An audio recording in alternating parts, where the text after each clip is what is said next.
Hey, this is Kevin with Consumer Reports, and in this part of the review I'm going to try to show you guys the disassembly and reassembly of the new Ruger American pistol, and afterwards I'm going to try to show you some of the internal features on this particular pistol. And for the disassembly sequence, I'm basically going to follow what they've got here in the instruction manual here. Overall, disassembly is a very simple process. Okay, one of the first things you want to do is go ahead and remove the magazine and make sure that the pistol is unloaded. You're going to go through and then lock the slide to the rear, okay, like that.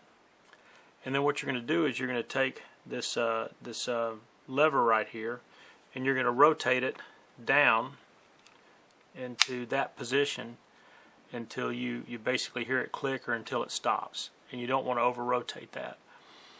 Once it's in this position right here, you're basically going to let the slide down, but you want to let it down in a controlled manner and then slide it off the grip frame just like that. And that's a pretty simple process. One of the advertised features of this particular handgun is that you don't have to pull the trigger prior to sliding the slide off of the grip frame. If you're familiar with the SR series, there was a lever that was down on the inside that you'd have to push down to allow you to be able to slide the slide off of the grip frame. But in this case right here, it's pretty simple to slide off. From there, you'll go through and you'll remove the recoil spring assembly just by lifting it up like that and pulling it out. Pretty simple. And then you can lift up the barrel and push it forward and then pull it back to lift it up out of the slide. And so that right there pretty much outlines the disassembly sequence that you're going to find within the instruction manual. Reassembly is basically the reverse of that process, and what you're going to do is you're going to go and you're going to put your barrel in and slide it into position like that. You're going to go through and take your recoil spring assembly here, and the hex portion goes forward, and then so you're going to slide it into place, and then you're going to have to compress the spring just slightly to get it into place here on the barrel lug right there on the back like that. Then you can take the slide assembly and put it back or slide it back on the grip frame like that, and I'll go ahead and pull it all the way back and lock it into position, and then you'll rotate this takedown lever back into position, and it's kind of spring loaded where it'll go back into position. And now the firearm has been reassembled. Now that's a pretty darn simple sequence, and once you get the hang of assembly and disassembly, you can do it. You can do it pretty fast. Taking the slide off, taking the spring out, taking the barrel off, just like that. Again, reassembly, you just drop the barrel in, recoil spring, like that, line it up back on the grip frame, put it in place, and there you go. Just like that. Now, for those of you who may be interested in further disassembly, Ruger's got an exploded view in their instruction manual, and they do in all their manuals, which I think is pretty good of Ruger to do that. And what I'm going to do here is I'm going to show actually removal of the striker assembly right here. Now, to do that, what you're going to do is when you look back here at the back of the slide, you can see at the end of the striker assembly, let me see if I can get the lighting just right, there's a little hole you can see right there. Alright, so what I'm going to do is take a tool and put it in that hole that's here in the rear, right here behind the striker assembly. And when I put it in there, I'll push it forward like that. And while you're holding it forward, what you're going to do is you're going to want to slide this rear plate towards the bottom of the slide, or what you can see is you're going to slide it off the rear. And as you do that, kind of keep your finger over the end of the striker assembly, just to keep it from popping out potentially. Now, you obviously, once you remove that back plate, then you can slide the striker assembly out like that. And on the end of the striker assembly is a very small spring here, and you can take that spring off. And from this condition right here, I think you could sufficiently clean the striker and assembly if you want to. Now, if you want to reinstall the striker assembly, make sure you put the spring on first and that the striker assembly is lubricated. This right now it's kind of dry only because I don't want to get oil all over my bench, and I'm sure I'll take it apart several more times before it's all over. But you'll go ahead and slide it in place like that. Now, with the striker assembly back in place, what you're going to find, it's a little bit tedious to try to go and slide this back plate here in those slots right there, while at the same time pushing this rear portion of the striker assembly down. I've had better luck pushing it, from the end here, and then trying to get ready, kind of pre-positioning this base plate and pushing it, getting it started down. See if I can get you to see it in the camera. Getting it started down and then sliding that base plate on, and then it'll snap right into place. And I mean, it's going to take a few times for you to get the hang of that. It definitely took me a few times to get the hang of that, only because it's just it's spring loaded and you only have two hands. But reinstalling that is pretty simple.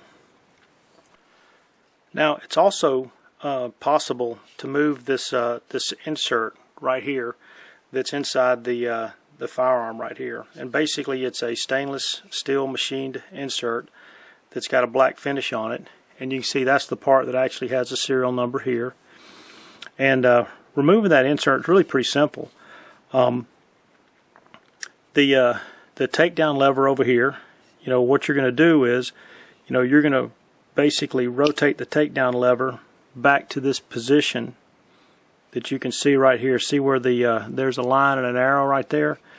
Rotate it back to that position and then just start jiggling it, and it'll slowly work its way out of the assembly like that. Now, when it's out of the assembly, you can see that the trigger assembly here, the insert and all that, will want to start coming up, and that's okay. But as you come up slightly, you're going to go and push it a little bit forward so that there's a couple of lugs here on the back that are inside that recessed area that engage. So you've got to push it forward out of those as you bring it up, and then you can just lift it up out of the grip frame like that. It's a pretty simple process. From at this point, again, I'll have a full set of photos at my website in the event that you take yours out and take it further apart and can't figure out how to put it back together. I'm not going to take it further apart. I've seen there are some pretty good videos on YouTube. I'm not planning on doing one that strip it all the way down to each individual component. I forget the guy who did it, but he did a pretty good video on that, and it's out there. It's a pretty simple part, and it's a pretty neat feature or capability that Ruger designed into this particular handgun. I don't know if they're going to take advantage of this feature of being able to swap this registered part out with anything else in the future, but it's kind of a neat idea. Now, the official name of this machine part here is the fire control insert. And so what I want to show here before I install this assembly back into the grip frame is that there's a bar here that's on the side. And this is a real important point here. When you install it back into the grip frame, there's going to become a point to where you actually have to push this bar forward. And the way that you push that bar forward, I'm going to pull it forward here so you can see it, is that that piece right here, you're going to actually have to push it forward from the top with the screwdriver or your fingernail or something, because if you don't, it won't allow the takedown pin to go into place. So now I'm going to reinsert this this assembly into the handgun. So I want to go through and make sure that the trigger is started in the cutout for the trigger. I'm going to drop the back end. I don't even know if you can tell. I dropped the back end down some like that, and then kind of slid it rearward into place. And then I'm going to go ahead and push this assembly into place right there. And it really goes in pretty easily. Now at this point, I'm going to take the takedown pin here, and I'm going to wiggle it just a little bit to get it started. And when I get it to that point right there, I don't know if you can see here, but there's a little bit of a gap that's right here in that area, and it's that gap that has to be closed. To close that gap, you're going to have to go through and you're going to have to push right here on the assembly, push it forward, and when you do, the takedown pin will slide all the way up against the grip frame like that, and then it's back assembled. From there, you can go ahead and slide the slide back on the rails there, slide it to the rear, rotate the lever around like that, pull it to the rear. Got to functionally check it, and that's it. That's pretty simple and pretty straightforward for disassembly and reassembly of the Ruger American pistol. Now, for those who might not be familiar with disassembly of a magazine, the magazines also, if you want to disassemble them for cleaning, break down, just like a typical magazine would, and where you'll end up taking some tool, and I'll take this this punch here, I'll push right there on the base plate of that magazine in that location. I'll slide it forward, and I'll keep my thumb directly over the plate in here so that it doesn't, because it's spring loaded, so that it doesn't shoot out. So I'll slide this plate off here, and then I'll release the compression that's on the spring. I can remove the spring assembly like that, and in this case the follower up here came out, and the plate right here actually can come right off. Now, if you do disassemble the magazine like that, make sure you take a close look at the orientation of the spring. I've seen some cases where people have disassembled a magazine, and when they went back to reassemble it, for some reason they may have gotten the follower not located in the right location as far as orientation, where it's front or back. And I'll show you here, because you can actually take the follower, you can actually pop it off just like that. They install the follower back like that, and that just creates feed issues. So make sure you get that right if you pull the follower off. So reassembly is just a matter of snapping all that back together. So that's back on there. Okay, we'll put that back in place just like that. I'm going to go through and slide this back up inside the magazine here, like that. I'll use my thumb, press it down a little bit, get a little bit of compression on that spring, and at this point I'll slide the plate back on here, and just make sure that the that inside plate right there, the button on that inside plate is sticking out fairly flush with the bottom of the outside plate. And there's disassembly of the magazine. While I've got the Ruger American pistol stripped down, I just wanted to show you just a couple of the internal features that are a little bit different on this pistol than, we'll say, like their standard SR9 pistol. And what I've got here is my Ruger SR9 slide upside down. And one of the things that you'll notice if you're looking at it is that the striker block here, right here, you don't see the striker block blocker. It's not incorporated into the slide portion on the Ruger American pistol. That feature, the striker block, is actually incorporated inside the fire control assembly. And I'm not sure how well you're going to be able to see it, but what you've got right here is you've got this part right here, which is actually the sear for this particular handgun.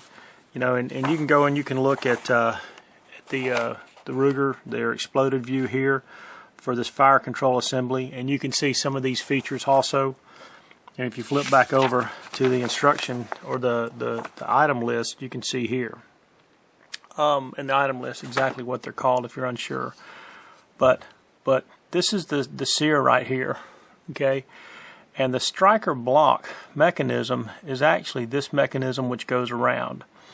And what happens is that, you know, when you pull the trigger, and I'll do it here, and you can kind of see when you pull the trigger here to release the sear, you can see that this striker block mechanism right here kind of it's coming up.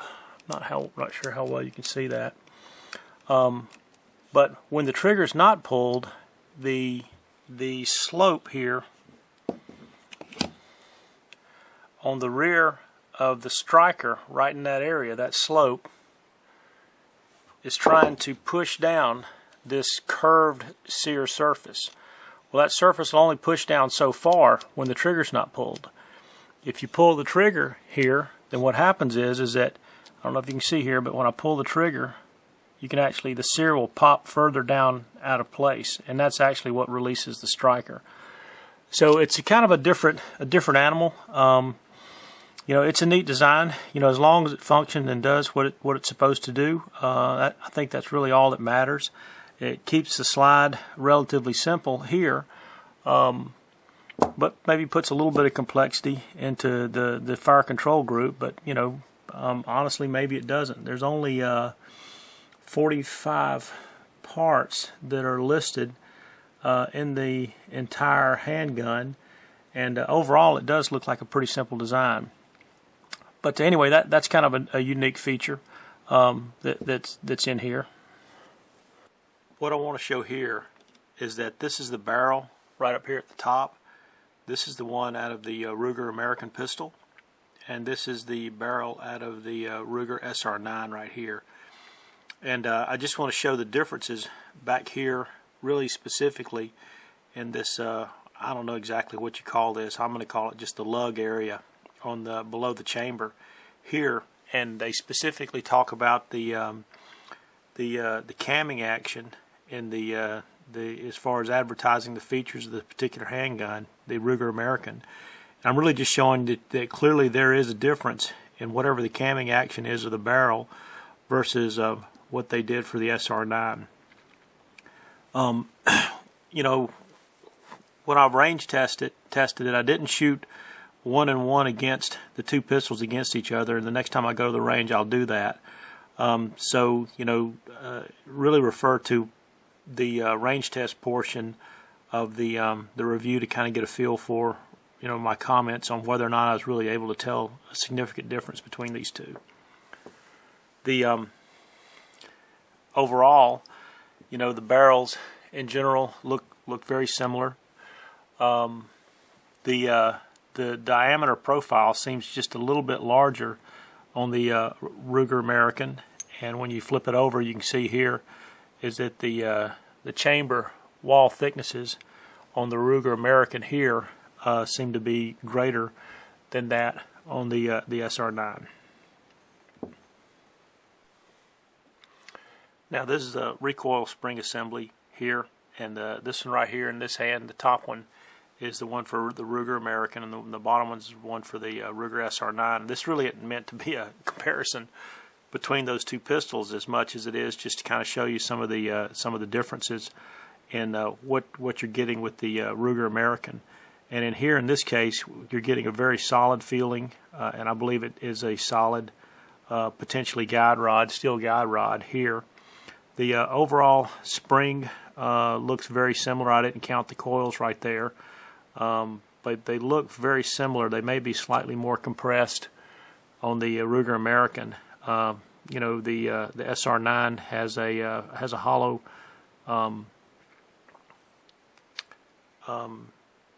guide rod, and you know, it has a completely different feel. So you know, clearly the Ruger American's going to feel nicer.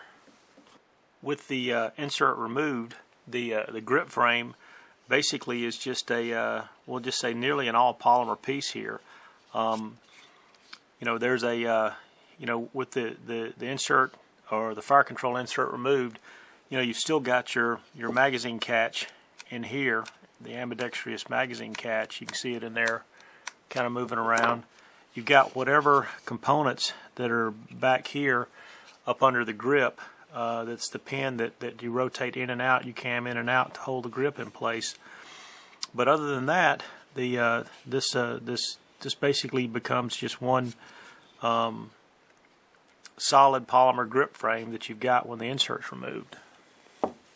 Now, for the fire control insert here, you know, I just want to say again, I'll have some high definition photos at my website, consumerreports.com, and there'll be a link to that page down in the description below for this video. But you know, as you go through, and if you decide to pull this insert out, you need to be a little bit careful in how you handle it. I handled it wrong earlier, and I actually ended up separating a few pieces from it. I'll just put it that way. And it took me a minute to go in and look at my own photos myself and get it back together. And I'm kind of rotating it slowly here. So if for some reason you don't want to look at the photos at the website, you can actually go through and hopefully from this video right here you can pause it and take a look at how some of the things go together. One of the things I found here is that the trigger spring over here, this bar here, kind of popped out, and the trigger spring became loose and got up under this section right here. So I had to deal with that, and it just took me a minute to get it right.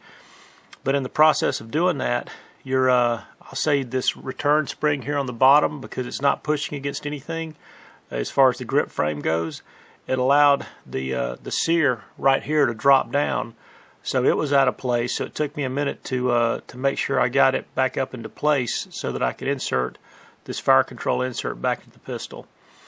You know, none of this is really rocket science. You know, I would recommend, you know, personally, that if you're not comfortable with dealing with small mechanical components like this or firearms, then I really see no real reason to take this insert out of your gun.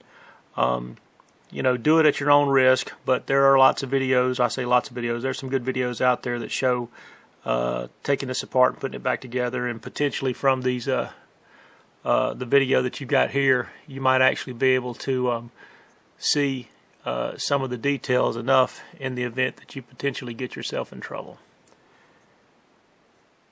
Well, that concludes this this part of my video on the Ruger American pistol, showing the disassembly, reassembly, and some of the internal features. As always, if you like this video, please like or subscribe or both, and I'll try to keep bringing more detailed videos in the future. Thanks.